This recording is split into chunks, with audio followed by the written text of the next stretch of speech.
Assalamualaikum warahmatullahi wabarakatuh. Jumpa lagi dengan saya Hadi Praetno di channel yang membahas dunia kuliner dan dunia servisan.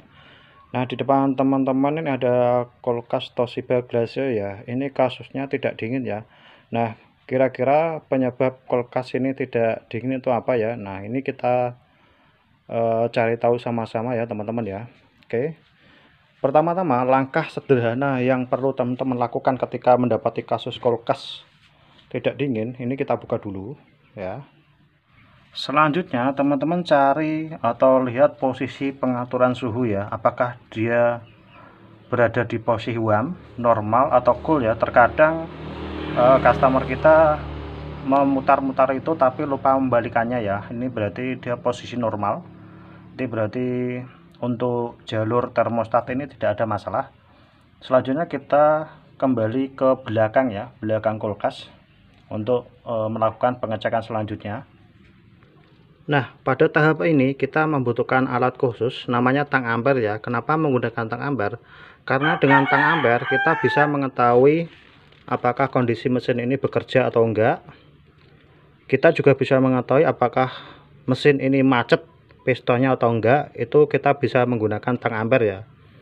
Nah, sebenarnya bisa menggunakan avometer. Cuma avometer kita hanya bisa mengukur nilai tahanan kumparan running dan starting sama tahanan PTC relay saja. Tapi untuk apakah dia macet, dia bekerja, itu menggunakan avometer tidak mampu ya. Oleh sebab itu kita menggunakan tang ampere ya. Itu sekali menggunakan tang ampere kita bisa mengetahui semuanya ya teman-teman ya. Oke, kita pasang dulu tang ampernya seperti ini. Di kabel seperti ini ya. Nah, posisikan ke pembacaan ampere ya teman-teman ya. Kemudian steker kulkasnya ini kita colokkan ya teman-teman ya. Nanti teman-teman perhatikan ini berapa ampernya. Perhatikan dia terbaca 0,8 untuk awalnya, kemudian dia akan semakin turun. Nah, ini artinya kompresor ini dia kondisi bekerja ya.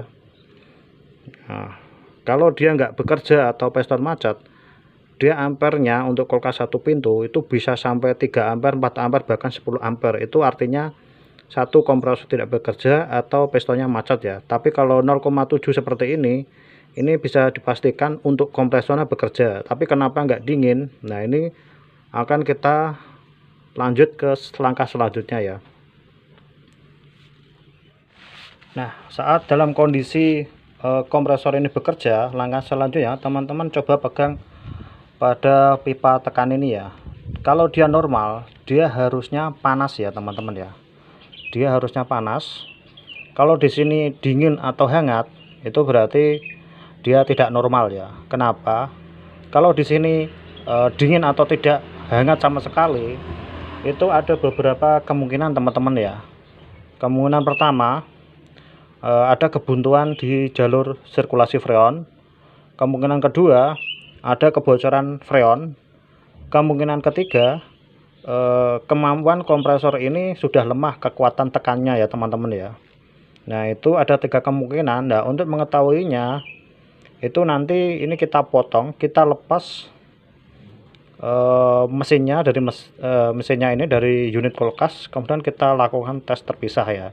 Tapi sebelum melakukan itu kita tetap wajib konfirmasi ke customer apakah mau dilanjutkan pengetesan selanjutnya atau enggak ya. Kenapa? Karena kalau kita sudah motong dan ketahuan penyakitnya tapi tidak jadi diperbaiki, itu juga menambah beban biaya kita sendiri ya teman-teman ya. Oke, tahap sini sudah bisa kita analisa ya teman-teman ya. Ini ada tinggal 3 kemungkinan ya kenapa di sini ternyata dia dingin, tidak hangat sama sekali ya. Ada 3 kemungkinan itu. Nah, nanti kita bikinkan videonya kalau emang sudah deal kesepakatan harga ya teman-teman. Oke, itu tadi informasi yang bisa saya berikan terkait penyebab-penyebab kulkas satu pintu tidak dingin. Semoga tutorial ini bermanfaat. Jangan lupa like, comment, subscribe, and share. Sampai jumpa di tutorial service berikutnya. Dadah.